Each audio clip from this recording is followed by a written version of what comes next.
રામ રામ ખેડૂત મિત્રો, મારું નામ છે દિલીપ પટેલિયા અને આપણી યુટ્યુબ ચેનલ શ્રીરામ પેસ્ટિસાઇડ્સ ઉપર આપ સર્વે મિત્રોનું હાર્દિક સ્વાગત છે. હવે આજે આપણે વાત કરવાની છે રીંગણીની દવાની વિશેની. અત્યારે મોટો પ્રશ્ન હોય રીંગણીની અંદર તો એ છે ડોકા મરડી અને સડાનો પ્રશ્ન. તો એના માટે આપણે સારામાં સારી દવાની આપણે એક વાત કરવાની છે. એ છે કેબીટી કંપનીનું તુફાન પ્લસ અને બીજું છે થાયોસેલ.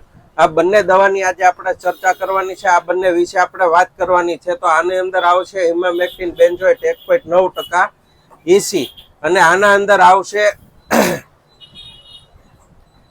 થાઇક્લોપ્રિડ 21.7% SC ફોર્મ્યુલેશન ની અંદર આવશે. આ બંને જ દવા સિસ્ટમેટિક છે, છોડની અંદર ઉતરે છે અને છોડની અંદર રહેલી તમામ પ્રકારની ઈયળોને સાફ કરી નાખે છે. સાથે જ લીલી મસરી, સફેદ મસરી અને થ્રિપ્સ આ ત્રણેયને પણ કંટ્રોલ કરી નાખે છે. તો હવે આજે આ દવાનો સારો એવો અનુભવ આપણે ખેડૂત મિત્રએ લીધેલો છે અને ઓછામાં ઓછી 5 થી 6 વાર આ દવાનો ઉપયોગ કરેલો છે. તો એવા પ્રદીપભાઈ મકવાણાની સાથે આપણે આજે થોડી ચર્ચા કરવાની છે કે એમનો આ દવા પ્રત્યેનો અનુભવ કેવો રહ્યો છે. તો પ્રદીપભાઈ નમસ્કાર. નમસ્કાર. તો આજે આ તમે આપણે થાયોસેલ અને તુફાન આ કેટલી વાર તમે આ બે વાપરી છે એનું તમને જણાવશો? આ તુફાન અને થાયોસેલ એ મેં 5 થી 6 છંટકાવ કર્યા છે અને એ પહેલા હું બીજી દવા વાપરતો હતો. એમાં થોડાક પાંદડા પીળા અને ડોકા મોડીને હળો જાતો નતો. બરોબર. પછી પ્રમાણેનું સડાનું પ્રમાણ અને ડોકા મોડીનું પ્રમાણ વધી ગયું. પછી મેં આ થાયોસેલ અને તુફાન આ બે વાપરવાનું શરૂ કર્યું. એ પહેલા મારે પોળ 17 જબલા ઉતરતા હતા અને એની સાથે 3 થી 4 જબલા સડાના નીકળતા હતા. પછી આ મેં ચાલુ કર્યું. પહેલા છટકાવે મારે સડાનું 1 જબલું ઓછું થયું. પછી બીજા છટકાવે 2 જબલા ઓછા ઉતર્યા સડાના.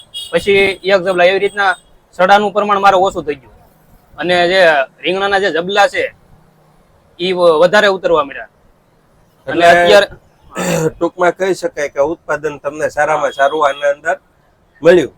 અને જે સડાનો પેલા પ્રશ્ન, પેલા તમે બીજી દવા વાપરતા જ હતા, પછી તમે અહીંયા આવ્યા મારી પાસે એટલે મેં તમને આની ભલામણ કરી કે ભાઈ તુફાન પ્લસ ને થાયોસેલ તમે ઉપયોગ કરો. પછી તમે આ ચાલુ કરી, બરોબર છે? એટલે તમને આનું સારામાં સારું પરિણામ મળ્યું. અને જે આપણે સડો નીકળતો હતો, પેલા આપણે દવા તો રેગ્યુલર જ વાપરતા હતા પણ છતાંય સડાનો પ્રશ્ન રહેતો હતો. અને આ દવા વાપર્યા પછી આપણને સડાનો પ્રશ્ન નથી રહ્યો, બરોબર?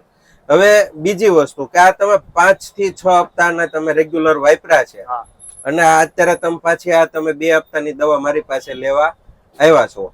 હવે આના અંદર તમને એક બીજો પ્રશ્ન ફાયદો થયો હશે કે મસરીનો, એના વિશે થોડી વાત કરશો? જો આજ મેં છંટકાવ કર્યો હોય, ઓકે, તો તમને સવારમાં મસરી તમને જોવા નહીં મળે રીંગણીમાં. અને બીજી વાત કે ઓલા લીલા કલરની સુઈશિયા આવે, લીલા જે માખા અત્યારે આવ્યા છે, બહુ અત્યારે મરચીની અંદર જે માખા લીલા કલરના આવ્યા છે ને એનો ઉપદ્રવ બહુ છે. એના હિસાબથી ડોકા મરડીનો પ્રશ્ન અત્યારે બહુ મોટો છે. હા, તો હવે આપણે આ બે દવા વાપરી તો એની અંદર સફેદ માખી, લીલી માખી ને થ્રિપ્સ પ્લસ આ જે માખા આવે કોઈ વસ્તુ આમાં રહેતી નથી, બધું સાફ થઈ જાય છે, બરોબર ને? એ જ આપણા ટૂંકમાં તમારો કહેવાનો મતલબ એ જ હતો ને કે ભાઈ માખા મરી જાય છે. માખા મરી જાય છે. અને બીજી જે અત્યારે આપણે વાત કરીએ તો મોટા ભાગે અત્યારે થ્રિપ્સ નો એટેક બહુ છે રીંગણીમાં અને સફેદ નો એટેક છે. તો એની માટે તમે કોઈ છેલ્લા 5-6 હપ્તાથી તમે આ બે રેગ્યુલર દવા વાપરો, તો બીજી દવા તમે કઈ વાપરી મસરીની? નહીં, બીજી દવા નથી વાપરી. તો ખેડૂત મિત્રો, આ જે પ્રશ્ન છે ને, આપણે એવું નહીં કહેતા કે ભાઈ તમે સંપૂર્ણપણે, પણ જો તમે થાયોસેલ ને તુફાનનો રેગ્યુલર ઉપયોગ કરશો ને તો લગભગ તમારે બીજી કોઈ દવાનો ઉપયોગ નહીં કરવો પડે. માત્ર ને માત્ર આ બે જ દવા તમારે યુઝ કરવાની રહેશે. આના સિવાય તમારે માત્ર ઝાઇમ અને ઓર્મીનો ઉપયોગ કરવાનો, એટલે કે સિસ્ટોગોલ્ડ અને ઓર્મીનો તમારે ઉપયોગ કરવાનો રહેશે. આ તમે ખાલી 4 નામ યાદ રાખી લો, સિસ્ટોગોલ્ડ, ઓર્મી, થાયોસેલ ને તુફાન, એટલે તમારી રીંગણી ટનાટન. એમાં તમારે બીજો કોઈ પ્રશ્ન તમારે આવશે નહીં. આના અંદર તમારે બધા જ કંટ્રોલ એના અંદર આવી જશે. રીંગણીને લાગતા તમામ મોટા ભાગના પ્રશ્નો 80-90% પ્રશ્નોનું સમાધાન માત્ર ને માત્ર 4 દવાથી થઈ જશે. તો આભાર તમારો પ્રદીપભાઈ. માહિતી અમારા ખેડૂતો સુધી સાચી માહિતી પહોંચાડવા બદલ. અને ખેડૂત મિત્રો, જો તમને અમારો આ વિડીયો ગમ્યો હોય અને અમારી માહિતી તમને સારી લાગી હોય તો આ વિડીયોને તમે વધારેમાં વધારે તમારા ગ્રુપની અંદર તમે મોકલો અને આપણી ચેનલ શ્રીરામ પેસ્ટિસાઇડ્સને સબસ્ક્રાઇબ કરો. અત્યારે જે ગોલ્ડ કલરનું બટન બતાય છે એના ઉપર તમે અડી અને આપણી ચેનલ ઓપન થઈ જશે અને તમે ચેનલને સબસ્ક્રાઇબ કરી શકશો. અને વિશેષ કૃષિ માહિતીનો વિડીયો જે અત્યારે ચોરસ કલરનું બટન બતાય છે એના ઉપર આવશે, એને પણ તમે અડી અને બીજા વિડીયોની માહિતી પણ તમે લઈ શકશો. એ સાથે જ મને રજા આપો. જય જવાન જય કિસાન.